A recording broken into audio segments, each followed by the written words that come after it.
Hello everyone, उम्मीद करता हूँ आप सभी लोग स्वस्थ हैं। आज हम लाइव मॉक 2 का एनालिसिस करने वाले हैं एसएससी सीजीएल 2026 टीयर 1 के लिए, जो आरबी एप्लीकेशन पे आप लोगों के लिए कराया गया था। वेबसाइट पे भी आप लोगों ने दिया होगा, और नहीं दिया तो ये मॉक का एनालिसिस जरूर देख लीजिए। आपको अच्छे क्वेश्चन जो मॉक में थे वो मिल जाएंगे, और कैसे आप इन्हें डिस्कस कर सकते हैं वो भी हम इस वीडियो में डिस्कस कर लेंगे। ठीक है, बाकी टेलीग्राम चैनल से जुड़ जाइए, वहाँ पे सारी इन्फॉर्मेशन जितने भी लाइव मॉक्स होते हैं उसकी के बारे में पता चल जाता है। हर सैटरडे एंड संडे को आपको लाइव मॉक कराया जाता है। ठीक है, तो आरबी की वेबसाइट पे लाइव टेस्ट में जाएंगे तो आप वहाँ पे हर सैटरडे संडे में एक बार चेक जरूर करिए कि कौन सा लाइव टेस्ट आया है, और वो आप अटेम्प्ट कर सकते हैं। एक हैबिट बना लीजिए कि हफ्ते में मुझे एक मॉक टेस्ट देना है, जिससे कि मैं अपनी परफॉर्मेंस का एनालिसिस कर पाऊँ, बाकी लोगों की कंपेरिजन में मैं कैसा परफॉर्म कर पा रहा हूँ ये देख पाऊँ, और विद टाइम आपके अंदर क्या इंप्रूवमेंट हो रही है वो आप देख पाएँ। ठीक है, बाकी ये जो टेस्ट सीरीज है ये, क्योंकि हमारा सीजीएल स्केचेसल 2026 टीयर 1 मॉक टेस्ट सीरीज का पार्ट रहता है, तो अगर मॉक खत्म हो जाता है और आपने ये टेस्ट सीरीज ले रखी है तो इस टेस्ट सीरीज के अंदर भी जाके वो मॉक आप अटेम्प्ट भी कर सकते हैं, उसका एनालिसिस भी कर सकते हैं। चलिए, इस मॉक को लगभग 5400 एस्पिरेंट्स ने अटेम्प्ट किया था। ठीक है, अभी बच्चे बहुत ज़्यादा सीरियस नहीं, नोटिफिकेशन के बाद बच्चे और ज़्यादा सीरियस होते हैं, लेकिन सिलेक्शन उसका होता है जो पहले से प्रिपरेशन में लग जाता है। तो बच्चे जो सीरियस हैं सिलेक्शन को लेकर वो अभी से अच्छे से तैयारी कर रहे हैं, तो आप किसी का वेट मत करिए और अपनी प्रिपरेशन में आगे बढ़िए। एवरेज यहाँ पे दिखा रहा है 108, मतलब कुछ बच्चे ऐसे होते हैं मॉक पे क्लिक किया, 1-2 सेक्शन अटैम्प्ट किया फिर छोड़ दिया, या पूरा नहीं अटैम्प्ट किया। ठीक है, कुछ आलसी बच्चे भी रहते हैं, तो उनका अगर मैं स्कोर हटा दूंगा तो ये एवरेज थोड़ा सा हमारा बढ़ जाएगा।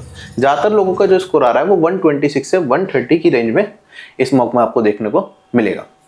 अगर मैं रीजनिंग सेक्शन की बात करूं तो रीजनिंग में एवरेज जा रहा है 35.65 और मीडियन जा रहा है 37.5। लेवल मॉडरेट कह सकते हैं रीजनिंग का, मॉडरेट प्लस, कुछ 2-3 क्वेश्चन इसमें अच्छे थे।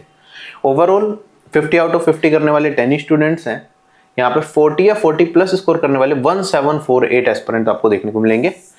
अच्छा स्कोर जो माना जाएगा, अगर आपका 44 के आसपास नंबर आए हैं, उससे ज़्यादा हैं, तो that would be considered a good score. इसके बाद जीके सेक्शन में ये इसका लेवल मॉडरेट था, आपका एवरेज स्कोर 19 के आसपास है, मीडियन स्कोर भी इतना ही है। 40 प्लस सिर्फ 50 लोग कर पाए, और 30 प्लस 637, 25 या उससे ज़्यादा 1467 कैंडिडेट्स। जो अच्छा स्कोर माना जाएगा वो 30 प्लस माना जाएगा इस पर्टिकुलर मॉक में। मैथ्स का लेवल ओवरऑल इसका मॉडरेट साइड ही था। इसमें एवरेज स्कोर 32.43 है, मीडियन स्कोर 34 है। 50 आउट ऑफ 50 स्कोर करने वाले 48 एस्पिरेंट्स हैं, 40 प्लस स्कोर करने वाले 1277 कैंडिडेट्स हैं, और बाकी आप देख सकते हैं। अच्छा स्कोर मैथ्स में जो माना जाएगा, अगर आपका 44 प्लस है तो आपका that is a good score. और उसके बाद इंग्लिश सेक्शन का लेवल मॉडरेट प्लस कह सकते हैं, या मॉडरेट। इसमें average score 26.49, median score 28, overall aspirants का स्कोर देख सकते हैं 40 प्लस सिर्फ 487 कैंडिडेट्स का, 50 आउट ऑफ 50 सिर्फ 6 कैंडिडेट्स स्कोर कर पाए। रैंक निकालनी है तो भाई आपको टॉप रैंक्स में लाना पड़ेगा, स्कोर बहुत अच्छा करना पड़ेगा। ओवरऑल सारे शिफ्ट्स का मिला के एवरेज अगर हम देखें, मतलब सारे सेक्शन का मिला के एवरेज जो बन रहा है वो 113.44 है, मीडियन स्कोर 118 है, 180 प्लस 5 कैंडिडेट्स हैं, 150 प्लस 403 कैंडिडेट्स हैं, 140 प्लस 920 कैंडिडेट्स हैं, और इस तरीके से आपको यहाँ पे सारा का सारा डेटा दिखेगा। अगर आपको अच्छी रैंक लेके चलनी है, बनानी है, हालांकि कट ऑफ तो आपकी ओवरऑल कम होगी इस मॉक की, लेकिन अगर आप एक्चुअली में चाहते हैं कि यार मेरे को फाइनली सिलेक्शन तक पहुंचना है, तो टारगेट करके इस तरीके के मॉक में 140 प्लस तक लेके जाइए एटलीस्ट। परसेंटाइल आप यहाँ पे देख सकते हैं कि कितने मार्क्स पे कितनी कितनी चल रही है, और इस मॉक के हिसाब से जो सेफ स्कोर बनेगा वो यूआर का 132, ओबीसी का 126, ईडब्ल्यूएस 123, एससी 111 और एसटी कैटेगरी का 102 मार्क्स रहेगा। इतना अगर आपने इससे ज़्यादा क्लियर करा है स्कोर तो आपके टीयर 1 को क्लियर करने के चांसेस हैं अभी से ही। ठीक है, जैसे जैसे धीरे धीरे हम आगे बढ़ेंगे, ज़्यादा लोग मॉक्स देंगे और बेटर एनालिसिस होगा, और कंपटीशन आपको और ज़्यादा देखने को मिलेगा। अभी के टाइम पे मॉक्स ज़्यादा वो लोग दे रहे हैं जिनकी तैयारी अच्छी है, इसलिए ओवरऑल एवरेज स्कोर मॉक का थोड़ा सा कम दिख रहा है।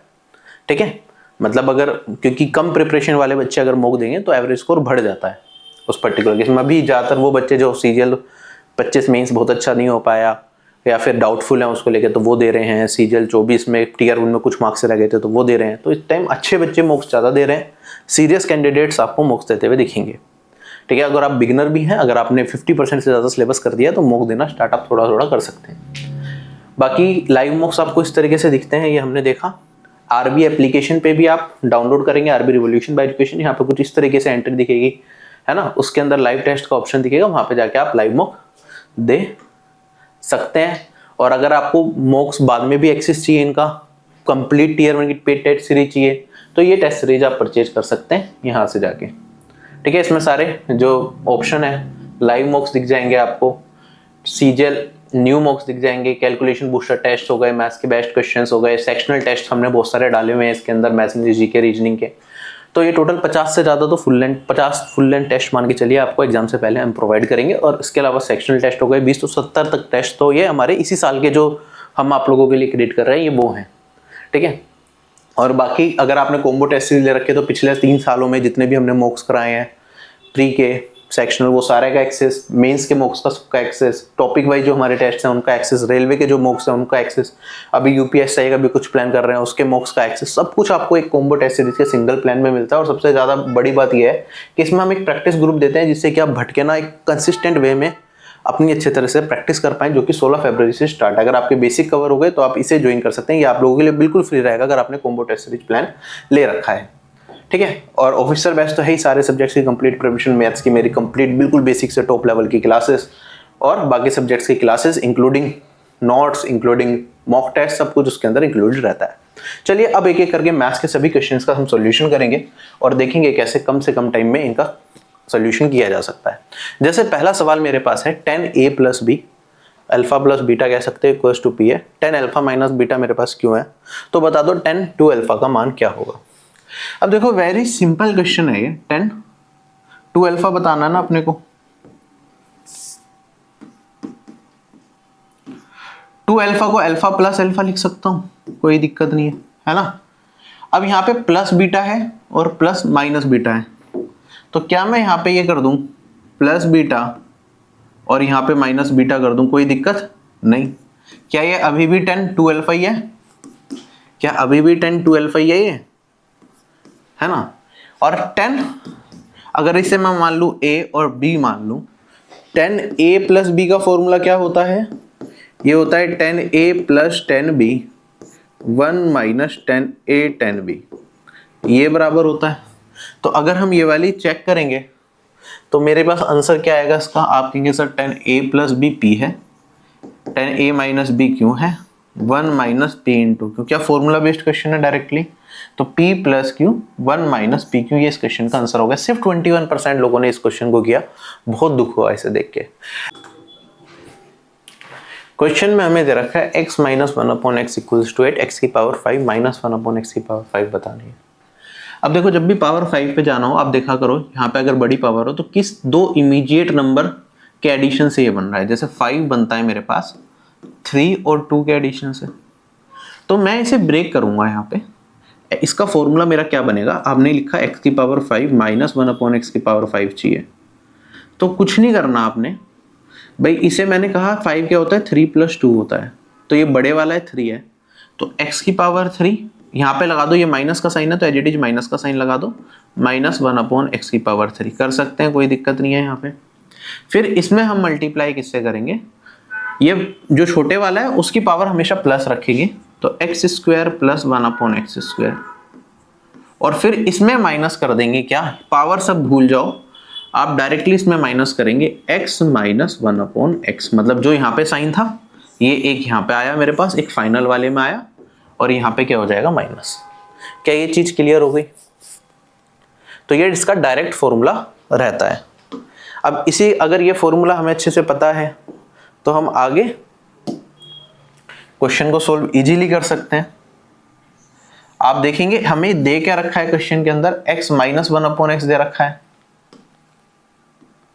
तो मेरे पास यहाँ पे अब x cube minus 1 upon x cube, x minus 1 upon x अगर v होता है तो हम कहते हैं ये वाली वैल्यू होती है v स्क्वायर प्लस 3। अब ये x square plus 1 upon x square, अगर इससे जाएंगे तो ये होता है v स्क्वायर प्लस 2, और माइनस ये मेरे पास क्या आ गया v। तो हम यहाँ पे ऑब्जर्व कर सकते हैं कि भाई ये जो v वाला पार्ट है ना, ये मेरा, ये तो क्या आएगा कॉमन आ जाएगा, तो मेरा आंसर v मतलब 8 का मल्टीपल होगा। चार ऑप्शन में अगर आप 8 का मल्टीपल ढूंढने जाएं तो ये 8 से कट जाएगा, ये भी 8 से कट रहा है, ये वाली वैल्यू 8 से नहीं कटेगी, ये वाली वैल्यू 8 से कट जाएगी, तो मेरे पास 3 ऑप्शन करेक्ट बैठ रहे हैं। अब इसमें भी आपके ऊपर, आप यूनिट डिजिट से जाना चाहें तो मेरे पास दो डिफरेंट काइंड, इन दोनों की सेम है और इसके अलग है, हो सकता है तब मिले या ना मिले। फिर भी सोल्व करके आप आपके सामने रख देते हैं। जैसे v है मेरे पास 8, ये v स्क्वायर 64 प्लस 3 69 हो गया। मेरे पास ये v स्क्वायर प्लस 2 है, तो ये 64 प्लस 2 64 प्लस 2 66 हो गया, और माइनस में ये वाली वैल्यू मेरे पास हो गई 8, है ना। तो यूनिट डिजिट से करेंगे तो 8 9 जा 72, 2 इंटू 6 12, ये 67 है, सॉरी,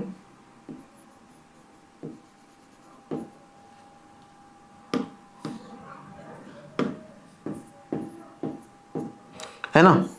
6 और 6 यूनिट डिजिट आएगी यहाँ पे 6, और माइनस 8 करूंगा तो आप कहेंगे सर 16 माइनस 8 यूनिट डिजिट देगा 8, है ना। जब ये छोटा हो जाए इस वाले से तो हम एक कैरी फॉरवर्ड ले लेते हैं। यूनिट डिजिट 8 आएगी तो या तो ये आंसर होगा या ये आंसर होगा, ये मेरा आंसर नहीं हो सकता, यूनिट डिजिट से निकला। अब इन दोनों में भी अगर मैं देखूं तो लास्ट 2 डिजिट दोनों की डिफरेंट है, तो लास्ट 2 डिजिट से हम अपना आंसर निकाल सकते हैं।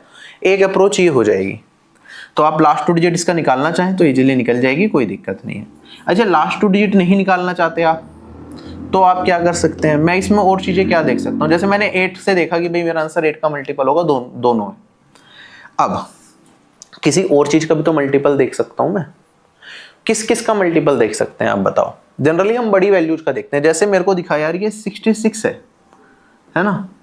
66 क्या होता है, आप डिजिटल सम मेथड अप्लाई कर सकते हैं अगर डिजिटल सम मेथड लगाना है, वरना 66 मेरे को दिख रहा है 11 इंटू में 6 है, तो ये नंबर मेरा 11 का मल्टीपल हो जाएगा पूरा।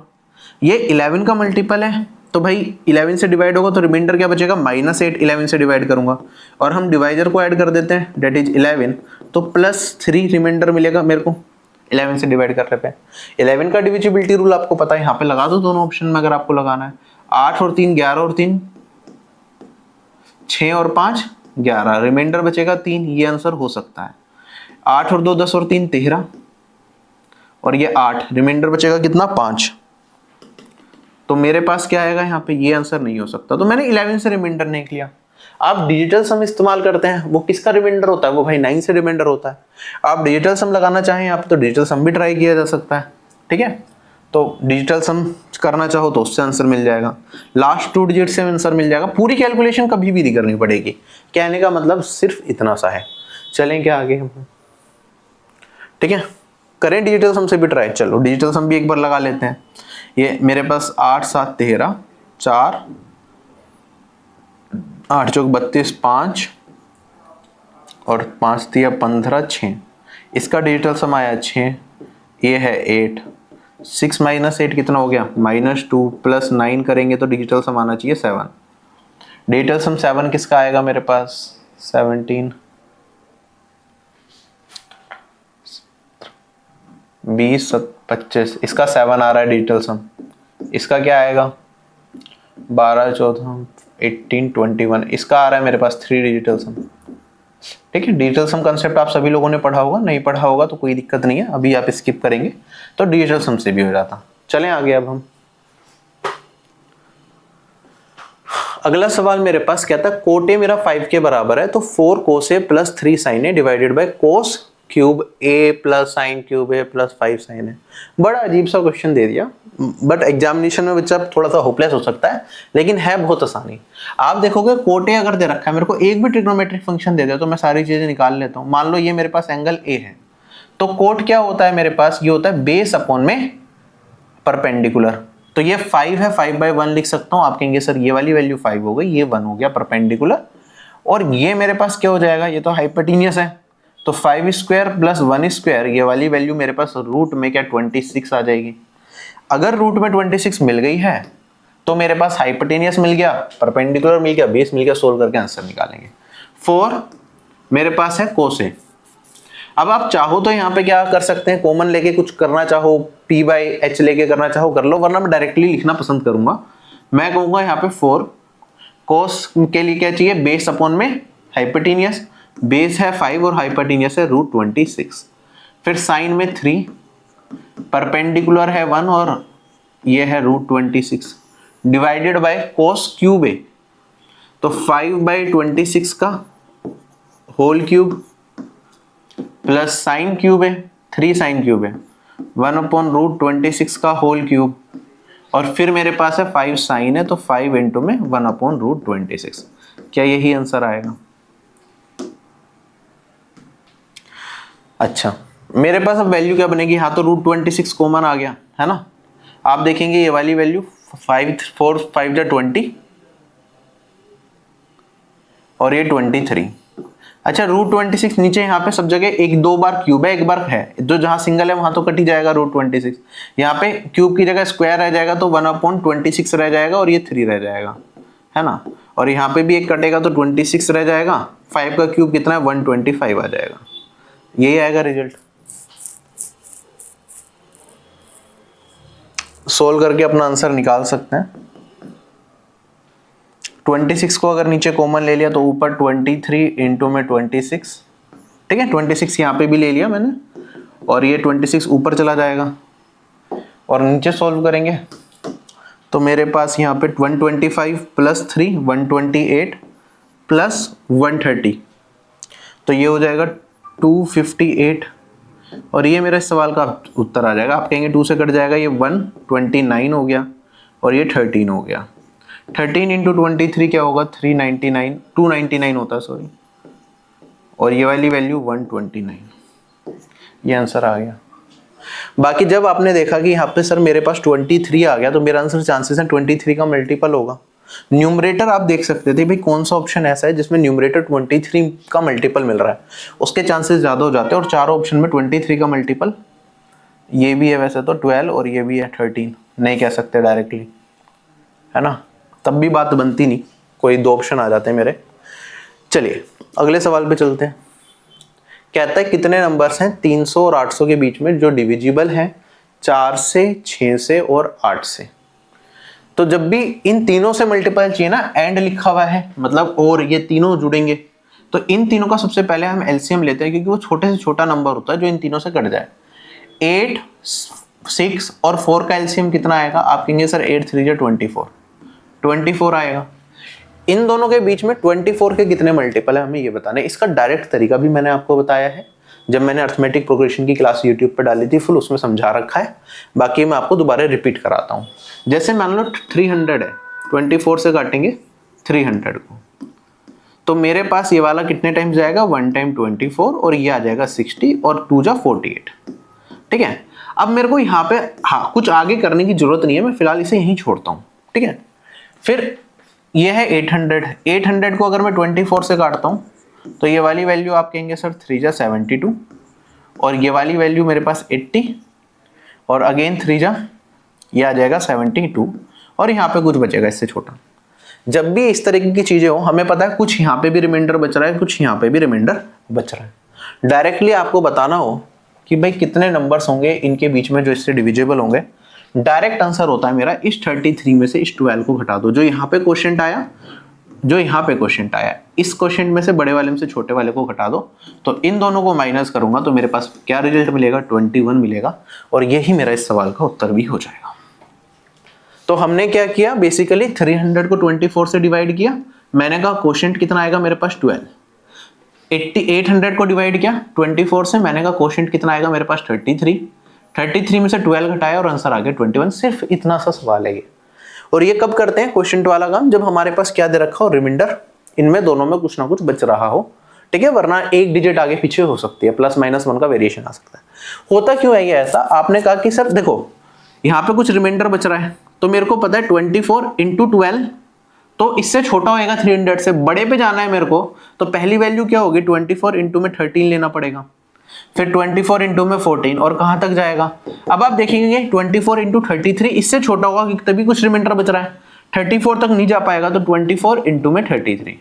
क्या यही कंसेप्ट बनता?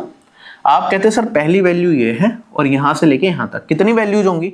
ये 24 तो सब जगह कॉमन है, 13 है, 14 है, फिर 15 आता, फिर 16, ऐसे 33 तक। तो ये अर्थमेटिक प्रोग्रेशन बनता। नंबर ऑफ टर्म्स क्या होती है अर्थमेटिक प्रोग्रेशन में? Last term minus first term divided by common difference +1। यहाँ पे कुछ बच्चे गलती क्या कर देते हैं, 33 में से 13 को घटाया और कहेंगे सर 20 आंसर आ गया। गलत है। तरीका ये होता है last term minus first term divided by common difference +1। तो लास्ट टर्म है मेरे पास 33, फर्स्ट टर्म है 13 डिवाइडेड बाय कॉमन डिफरेंस कितने का है क्योंकि 24 तो कॉमन है तो इसे हटा ही दिया मैंने, तो कॉमन डिफरेंस है 1 का, प्लस में मेरे पास 1, तो ये आएगा 21 टर्म्स। अब इसी चीज को हमने थोड़ा सा सिंप्लीफाई कर दिया, मैंने कह दिया भाई मेरे को यहाँ पे 1 लेना था, आगे बढ़ा रहा था, है ना, और फिर लास्ट में यहाँ पे 1 ऐड करना पड़ रहा था। बेसिकली 12 में मैं क्या कर रहा था, पहले प्लस 1 ऐड करके 13 ला रहा था, फिर जो ये वैल्यू आ रही थी इसमें से ये घटा रहा था 12 प्लस 1, और उसमें क्या कर रहा था 1 को ऐड कर रहा था, तो बेसिकली 33 में डायरेक्टली 12 घटा दो, ठीक। तो मेरा आंसर क्या आ जाएगा 21। अगर मेरे ऑप्शन बहुत ज्यादा दूरी पे होते हैं, मान लो एक ऑप्शन होता मेरे पास 21, एक ऑप्शन होता मेरे पास से 18, एक ऑप्शन होता मेरे पास 35, एक ऑप्शन होता से 25, अगर मेरे ऑप्शन इतनी ज्यादा दूरी पे होते तो मैं एक और ट्रिक लगा लेता हूँ ऐसे में। वो ट्रिक क्या होती है, जब हमारा वेरिएशन मतलब गैप में कम से कम 2 का गैप होना चाहिए टर्म्स में, 2 या 2 से ज्यादा का गैप हो, तो अपन क्या कर लेते हैं भाई, ये 800 है, ये 300 है, इनका डिफरेंस ले लिया, ये हो गया 500। डायरेक्टली 500 को 24 से डिवाइड करो और निकाल लो क्वोशिएंट कितना आएगा, आप देखेंगे आंसर आएगा आपका 20, ठीक है। अब अगर मेरे पास ये वेरिएशन इतना ज्यादा है तो फिर 20 है, 20 के आसपास वैल्यू कौन सी है, 21 है, तो ये मेरा मोर अप्रोप्रिएट आंसर हो जाता है। फिर इस केस में मैं डायरेक्टली कर देता अगर ऑप्शन दूरी पे होते। टीम ने ऑप्शन पास डाले जिससे कि आप डायरेक्टली ना कर पाओ, थोड़ी सी तो मेहनत करनी पड़े, क्लियर। तो जल्दबाजी में कुछ लोग सिर्फ यही मेथड पढ़ जाते हैं और गलती कर देते हैं, यहाँ पे 20 दिखेगा, आप ऑप्शन में हो सकता है 20 मार्क कर दो, वो गलत हो जाएगा। आपको क्या करना पड़ेगा, 21 इसका राइट आंसर है। ऑप्शन दूरी पे होते 18, 35, 25, तो मैं 21 के पास जाता, क्योंकि ये एक्चुअली में 20 भी नहीं है, 20 से थोड़ा सा ज्यादा ही जाएगा, आप सोल्व करेंगे तो 21 अप्रोक्स जाएगा, 20.8 समथिंग या ऐसा कुछ जाएगा, ठीक है। तो नियरेस्ट आंसर मेरा फिर उस केस में 21 बन जाता अगर ये 4 ऑप्शन होते। चलूं क्या आगे, इसमें बाउंड्री केसेस छूटते हैं जब ये मेथड यूज करते हैं, इसलिए अगर आसपास 2 वैल्यूज हो, 2-3 वैल्यूज आसपास हैं, तो ये मेथड को हम यूज नहीं करेंगे। अब बिल्कुल डिटेल में क्यों नहीं करता है तो कोर्स में डिस्कस करते हैं, तो बहुत बड़ी क्लास हो जाएगी, बट मैं आपको सिली मिस्टेक करने से भी बचा रहा हूँ, इसलिए सारी चीजें बताता हुआ चल रहा हूँ। जैसे मेरे पास यहाँ पे ये सवाल दे रखा है, क्वेश्चन में कहता है कि एक डाइनिंग सेट है, उसकी जो कीमत है वो 180% ज्यादा है एक चेयर की कॉस्ट से। तो मान लो चेयर की कॉस्ट है 10, तो ये क्या हो जाएगा 18 बढ़ के डाइनिंग की कॉस्ट कितनी हो जाएगी मेरे पास 28। यही है इसका मतलब, डाइनिंग सेट की कॉस्ट को हमने रिड्यूस कर दिया 25% से। 25% क्या होता है 1/4, इसका 1/4 निकालूंगा तो 7, तो डाइनिंग की कॉस्ट कितनी आ गई अब नहीं 21, और चेयर की कॉस्ट 20% बढ़ा दी तो 10 का 20% क्या होगा 2 होगा, तो ये वाली वैल्यू हो गई 12। What is in the total cost of, ठीक है, हमें पूरा निकालने की भी जरूरत नहीं थी।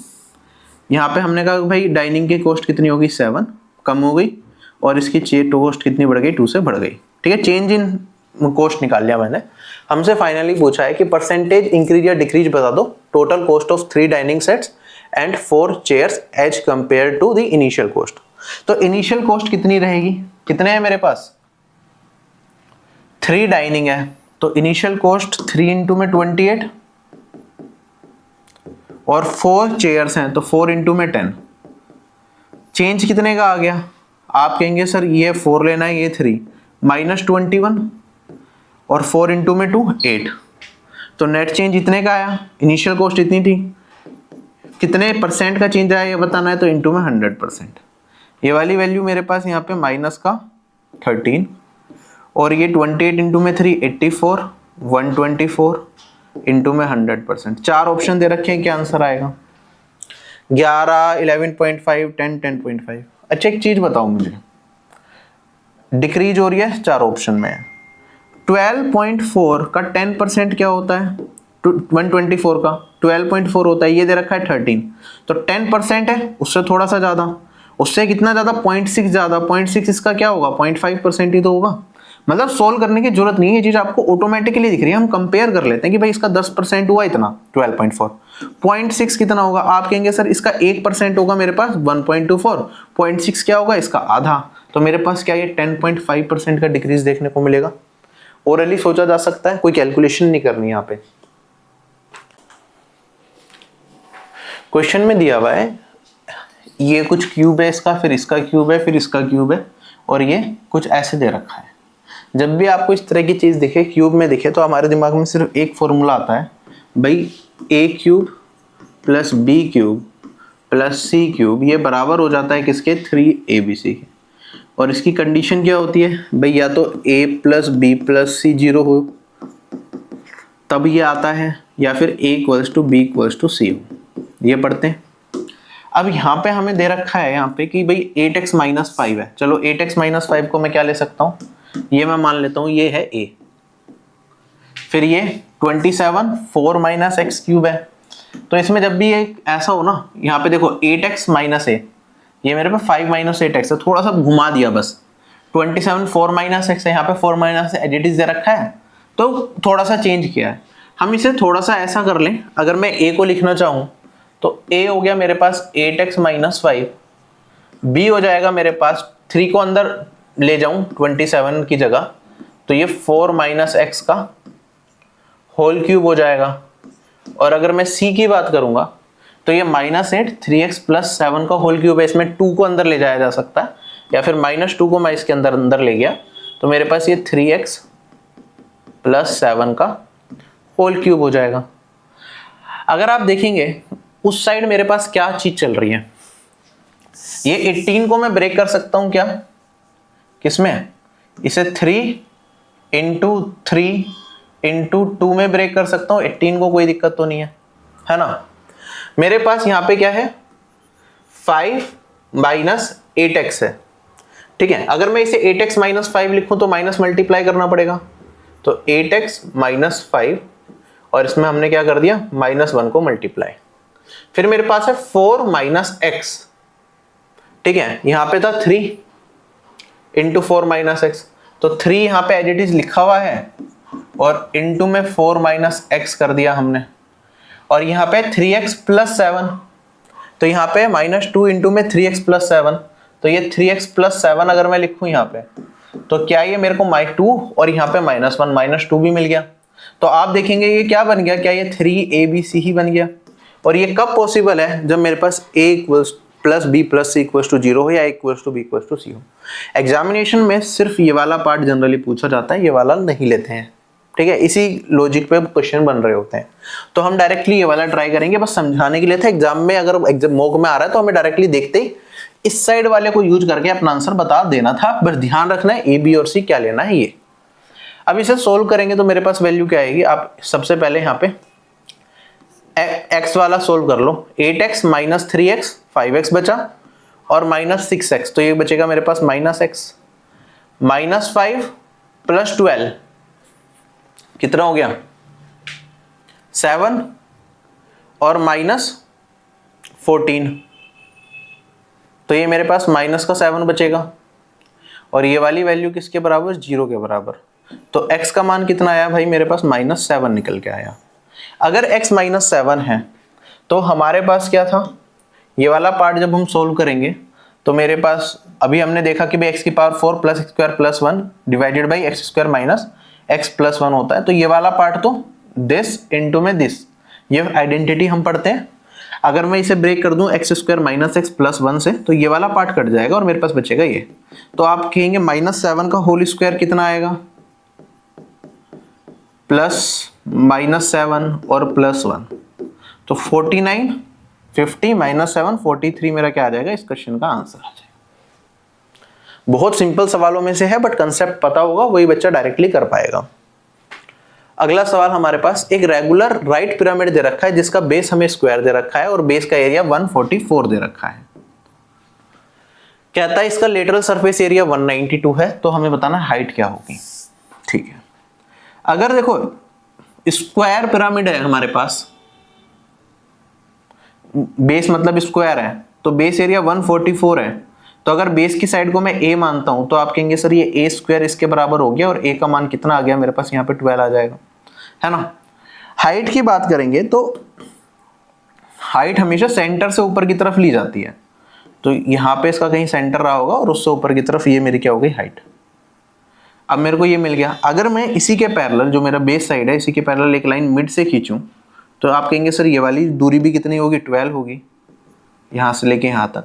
और ये सेंटर में, क्योंकि ये सेंटर में आ रहा होगा, तो ये वाली दूरी क्या होगी, 6 होगी, कोई दिक्कत नहीं है। अच्छा, अगर मैं यहाँ से लेके यहाँ पे एक लाइन खींच दूं तो इसे हम क्या बोलते हैं? इसे बोलते हैं स्लांट एज। क्या बोलते हैं इसे? स्लांट एज बोलते हैं। और जो लेटरल सरफेस एरिया होता है वो होता है मेरा हाफ इंटू में perimeter of base in slant height. ठीक है, स्लांट एज इसे बोलते हैं।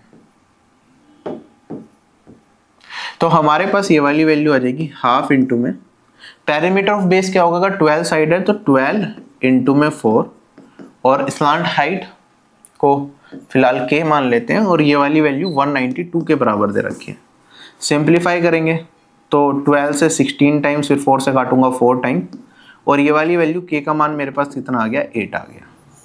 अब ध्यान से देखिए, मैं अगर इस ट्राइंगल को देखूं तो ये राइट एंगल ट्राइंगल बनेगा जिसके अंदर ये वाली दूरी मेरे पास 8 है, ये मेरे पास 6 है और ये वाला मान बताना है कि हाइट ऑफ पिरामिड क्या होगा।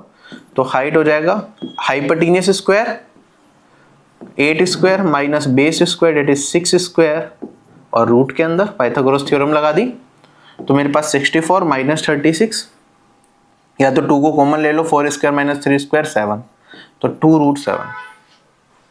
ये मेरा क्या आएगा? इस क्वेश्चन का आंसर आएगा।